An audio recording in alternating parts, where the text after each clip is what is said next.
Hi friends, എല്ലാവർക്കും ഞങ്ങളുടെ ഓണാശംസകൾ. അത് രാവിലെ തന്നെ ഞാൻ എഴുന്നേറ്റിട്ടുണ്ട് കേട്ടോ. 4:45 സമയം. അടുക്കള ചെന്നപ്പോഴത്തേക്കും അമ്മ അരിയാനുള്ള പച്ചക്കറികളൊക്കെ എടുത്തു വെച്ചു. എന്നോട് പറഞ്ഞത് സാമ്പാറിനും അവിയലിനും അരിഞ്ഞ് തേങ്ങ തിരുമ്മി വെച്ചാൽ മതി എന്നായിരുന്നു. ഇത്രയും ഞാൻ ചെയ്തു വെച്ചു. എന്റെ ജോലിയെല്ലാം കഴിഞ്ഞപ്പോൾ ഞാൻ പോയി കുളിച്ചിട്ട് വന്നിട്ടുണ്ട്. ഇത് ഞങ്ങളുടെ മാരേജ് കഴിഞ്ഞുള്ള ആദ്യത്തെ ഓണമാണ് കേട്ടോ. അങ്ങനെ ചേട്ടൻ എഴുന്നേറ്റ് വന്നു കഴിഞ്ഞപ്പോൾ ഞങ്ങൾ നേരെ റെഡിയായി അമ്പലത്തിലേക്ക് വിട്ടു. കൊല്ലം മുഖത്തല അമ്പലത്തിലാണ് കേട്ടോ ഞങ്ങൾ വന്നത്. അവിടെ വന്ന് ഞങ്ങൾ കുറേ ഫ്രണ്ടിലൊക്കെ നിന്ന് കുറേ ഫോട്ടോസൊക്കെ എടുത്തിട്ട് നോക്കിയപ്പോഴാണ് അമ്പലത്തിൻ്റെ ഫ്രണ്ടിൽ റോഡ് വരെയുള്ള ഒരു ക്യൂ. ആ ക്യൂ കുറേ നേരം നിന്ന് നമ്മൾ അവിടെ എത്തിയപ്പം നല്ല നമ്മുടെ ഉണ്ണിക്കണ്ണൻ്റെ ആ ചിത്രമാണ് അവർ അത്തപ്പൂ ഇട്ടിട്ടേക്കുന്നത്. നല്ല ഭംഗിയുണ്ടായിരുന്നു, കാണാൻ നല്ല രസമുണ്ടായിരുന്നു. അങ്ങനെ നമ്മൾ ക്യൂ ഒക്കെ നിന്ന് അമ്പലത്തിനകത്ത് ഒരു തൊഴുത് വീഡിയോസ് ഒന്നും അകത്തുനിന്നൊന്നും എടുത്തില്ല. അങ്ങനെ തൊഴുതിട്ട് വീട്ടിലേക്ക് വീട്ടിൽ വന്നപ്പോഴത്തേക്ക് അമ്മ എല്ലാം സെറ്റാക്കി വെച്ചിട്ടുണ്ട്. ലാസ്റ്റ് ഐറ്റമായിട്ടുള്ള പായസത്തിൻ്റെ പ്രിപ്പറേഷനിലായിരുന്നു അമ്മ കേട്ടോ. അങ്ങനെ അമ്മ പായസമൊക്കെ ഇനി അതുകൂടെ വെച്ചാൽ മതിയായിരുന്നു. അങ്ങനെ പായസമൊക്കെ വെച്ച് അങ്ങനെ നമ്മുടെ സദ്യ എല്ലാം സെറ്റായി. ഞാനും ചേട്ടനും അമ്മയും അനിയനും എല്ലാവരും കൂടെ ഇരുന്ന് സദ്യയൊക്കെ കഴിച്ചു. നമ്മുടെ ആദ്യത്തെ ഓണമല്ലേ, അപ്പോൾ ആദ്യത്തെ ഓണത്തിൻ്റെതായ ഒരു എൻജോയ്മെൻറ്റും കാര്യങ്ങളൊക്കെ ഉണ്ടായിരുന്നു. ഉച്ചയൊക്കെ കഴിഞ്ഞപ്പോൾ എൻ്റെ വീട്ടിലേക്ക് യാത്ര തിരിച്ചു കേട്ടോ. അവിടെ അമ്മയ്ക്ക് വയ്യാത്തതുകൊണ്ട് അമ്മ വലുതായിട്ട് സദ്യ ഒന്നും ഒരുക്കിയെങ്കിലും അമ്മ ചെറിയ രീതിയിലൊരു സദ്യയൊക്കെ ഒരുക്കി വെച്ചിട്ടുണ്ടെന്ന് വിളിച്ച് പറഞ്ഞായിരുന്നു. അങ്ങനെ നമ്മൾ ചെന്നപ്പോൾ അമ്മ നമ്മളെ കാത്തിരിക്കുമായിരുന്നു. പിന്നെ അമ്മയുടെ കൂടെ ഇരുന്ന് കുറച്ച് സദ്യയൊക്കെ കഴിച്ചു. ഹലോ ഫ്രണ്ട്സ്, അപ്പോൾ ഇന്ന് നമ്മൾ അവിട്ടം ദിവസമാണ്. നമ്മൾ ഇന്നലെ ഓണമൊക്കെ ആഘോഷിച്ച് എല്ലാവരും ഓണം ആഘോഷിച്ചെന്ന് വിചാരിക്കുന്നു. ഒരിക്കൽ കൂടെ ഹാപ്പി ഓണം. അപ്പോൾ ഇന്ന് നമ്മുടെ അവിട്ടമായതുകൊണ്ട് നമ്മൾ എൻ്റെ വീട്ടിലേക്ക് വന്നത്.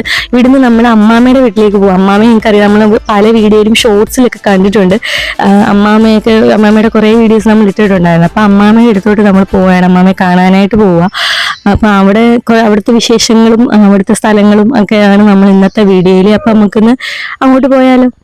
അമ്മാമ്മ ഇപ്പം താമസിക്കുന്നത് പത്തനാപുരം കലഞ്ഞൂർ എന്ന സ്ഥലത്താണ്. അവിടെ നിന്ന് വെച്ചാൽ ഫുള്ളും മലയും ഒരുപാട് വൃക്ഷങ്ങളും എല്ലാം കൂടെ ചേർന്ന് ഒരുപാട് നല്ല കാഴ്ചകളൊക്കെയാണ് അവിടെ ഉള്ളത്. നമ്മൾ ചെന്നപ്പോഴത്തേ അമ്മാമ്മ വെളിയിൽ കാത്തിരിപ്പുണ്ടായിരുന്നു. അങ്ങനെ അമ്മാമ്മയോട് കുറച്ചു നേരം കാര്യം പറഞ്ഞിട്ട് നമ്മൾ വേറൊരു സ്ഥലത്തോട്ട് പോകാമെന്ന് കരുതി. അമ്മാമ്മച്ചി നേരത്തെ താമസിച്ചിരുന്ന സ്ഥലത്തോട്ടാണ് ഇപ്പം നമ്മൾ പോകുന്നത്. അതെന്ന് വെച്ച് കഴിഞ്ഞാൽ അമ്മാമ്മച്ചിയെ കല്യാണം കഴിച്ചുകൊണ്ട് വന്ന സ്ഥലം. അതെന്ന് വെച്ചാൽ പത്തനംതിട്ടയിൽ നെടുമങ്കാവ് എന്ന് പറയുന്ന സ്ഥലത്താണ്. ഇവിടെ കൂടുതലും റബ്ബറും പിന്നെ ഓരോ കൃഷികളും എല്ലാം കൂടെ ചേർന്ന് വരുന്നതാണ് കേട്ടോ. നമ്മളിപ്പോൾ പോകുന്നത് പാറയിൽ അമ്പലത്തിൽ. ഇവിടുത്തെ ആളുകളുടെ ഒരു വിശ്വാസം ഈ പാറയിൽ അമ്പലത്തിൽ പോയ ആഗ്രഹങ്ങൾ സാധിക്കും എന്നുള്ളതാണ് കേട്ടോ. നമ്മളിതിന് മുന്നേ കുറച്ച് നേർച്ചയൊക്കെ പറഞ്ഞിട്ടുണ്ടായിരുന്നു അമ്പലത്തിലേക്ക്. അപ്പോൾ അത് പൂർത്തിയാക്കാൻ വേണ്ടിയിട്ടാണ് നമ്മൾ കുറച്ച് വെറ്റിലേക്ക് മേടിച്ച് അങ്ങോട്ട് പോകുന്നത്. അങ്ങോട്ട് പോകുന്ന സ്ഥലം എന്ന് പറയുന്നത് തന്നെ നല്ല വൈബായിട്ടുള്ള ഏരിയയാണ്. ഫുള്ള് റബ്ബറും തോട്ടത്തിൻ്റെ ഇടയ്ക്കൂടെ ഒരു കുന്നുപോലെ ജസ്റ്റ് കയറി നല്ല സ്ട്രെയിൻ ചെയ്ത് വേണം നമ്മളങ്ങോട്ട് പോകാൻ തന്നെ. ഓരോ സ്ഥലങ്ങളും കാണുമ്പോൾ നല്ല വൈബ് തോന്നിക്കും. ഫോട്ടോഷൂട്ടിനൊക്കെ പറ്റിയ നല്ല ബാക്ക്ഗ്രൗണ്ട് ഉള്ള ഏരിയ ആണ് കേട്ടോ. വണ്ടിയിലിരുന്ന് പോകുമ്പോൾ വലിയ രീതിയിലില്ലെങ്കിലും ചെറിയൊരു ഓഫ് റോഡ് പോകുന്നൊരു ഫീല് നമുക്ക് കിട്ടും. അങ്ങനെ കുറേ കുന്നും മലയൊക്കെ കയറി നമ്മൾ ഏകദേശം അമ്പലത്തിൻ്റെ ഫ്രണ്ടിൽ എത്തിയിട്ടുണ്ട്. നല്ല ശക്തിയുള്ള ദൈവമാണ് കേട്ടോ. ഇതിന് മുന്നേ ഞാൻ പലവട്ടം ഇവിടെ വന്ന് നേർച്ചയൊക്കെ പറഞ്ഞിട്ടുണ്ട്. അതെല്ലാം എനിക്ക് സാധിച്ചു കിട്ടിയിട്ടുണ്ട്. പിന്നെ അധികം നമുക്കിവിടെ നിന്ന് ഫോട്ടോസോ വീഡിയോസോ ഒന്നും എടുക്കാൻ പറ്റാത്തതുകൊണ്ട് നമ്മൾ അവിടെ നിന്ന് തൊഴുതിട്ടിങ്ങ് തിരിച്ചു പോരുന്നു. അങ്ങനെ പോരുന്ന വഴി നമ്മൾ കുറേ ഫോട്ടോസൊക്കെ എടുത്ത് അവിടുന്ന് നമ്മൾ നേരെ പോയത് അമ്മാമ്മയെ കല്യാണം കഴിച്ചുകൊണ്ട് വന്ന വീട്ടിലോട്ടാണ് കേട്ടോ. അവിടെ ഇപ്പോൾ ആൾതാമസമൊന്നുമില്ല, എല്ലാം കാട് കയറി കിടക്കുകയാണ്. അമ്മാമ്മ ഏകദേശം 37 കൊല്ലം വരെ താമസിച്ചിരുന്നത് ഇവിടെയായിരുന്നു. അതിനുശേഷമാണ് കലഞ്ഞൂരോട്ട് പോയത്. ഇവിടുന്ന് ഈ തോട് കടന്നു പോകണം. ഇവിടെ വലിയ വീടുകളൊന്നും അധികമില്ല. ഇവിടുന്ന് ഇപ്പം താമസമായിട്ട് ഏകദേശം 5 കൊല്ലമായി. അതുകൊണ്ട് തന്നെ ഇവിടോട്ട് ആരും വരാത്തോണ്ട് ഇവിടെ ഫുള്ള് കാടായിട്ട് കിടക്കും. വീടൊക്കെ ചെറിയതായിട്ട് പൊളിഞ്ഞു തുടങ്ങിയിട്ടുണ്ട്. ഇവിടെ തന്നെയാണ് എൻ്റെ അമ്മയും ജനിച്ചതും പിന്നെ എന്നെ പ്രസവിച്ചിട്ട് കൊണ്ടുവന്നതും ഈ വീട്ടിൽ തന്നെയായിരുന്നു. കുഞ്ഞു വീടായിരുന്നെങ്കിലും ഞങ്ങളെല്ലാവരും ഓണത്തിന് ഇവിടോട്ടാണ് വന്ന് ഒത്തുകൂടുന്നത്. നല്ല രസമായിരുന്നു. അവിട്ട ദിവസം ഞാനും അമ്മയും ഇവിടോട്ട് വരും. അങ്ങനെ ഞങ്ങളെല്ലാവരും കൂടെ ഫുഡൊക്കെ കഴിച്ച് വലിയ രസമായിരുന്നു. ഇന്ന് എല്ലാവരും പോയി കഴിഞ്ഞാണെങ്കിൽ പിന്നെ ആരും ഇങ്ങോട്ട് വരാതെ.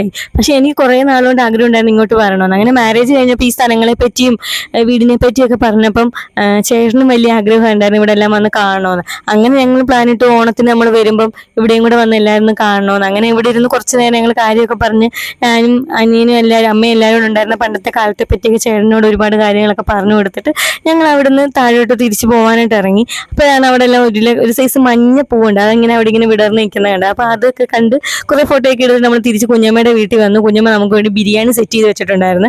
അങ്ങനെ ബിരിയാണിയൊക്കെ കഴിച്ചിട്ട് നമ്മൾ നേരെ വീട്ടിലേക്ക് തിരിച്ചു പോകാനുള്ള യാത്ര തുടങ്ങിയായിരുന്നു. അങ്ങനെ നമ്മൾ തിരിച്ചു വരുന്ന വഴിക്ക് ഒരു മീൻകട കയറി 2 വലിയ തലയൊക്കെ വാങ്ങിച്ചു കുറച്ച് ചീനിയൊക്കെ വാങ്ങിച്ചുകൊണ്ട് വന്നു. ഞാനും അമ്മയും ചേട്ടനോട് അതിൻ്റെ പ്രിപ്പറേഷനിലായിരുന്നു. ചീനി പുഴുങ്ങിയെടുത്തു. അമ്മ നല്ല അടിപൊളിയായിട്ട് മുളകിട്ട് തലക്കറി സെറ്റ് ചെയ്ത് വെച്ചിട്ടുണ്ട്. അങ്ങനെ ഞങ്ങൾ ഡിന്നർ കപ്പയും തലക്കറി ആക്കിയിട്ടുണ്ട്. അങ്ങനെ ഞങ്ങൾ വാഴയിലെല്ലാം വെട്ടിക്കൊണ്ടുവന്ന് എല്ലാവരോടും ഒരുമിച്ചിരുന്ന് സന്തോഷത്തോടെ ഫുഡൊക്കെ കഴിച്ചു. അപ്പോൾ ഇത്രയേ ഉള്ളൂ ഞങ്ങളുടെ ഓണവിശേഷങ്ങൾ.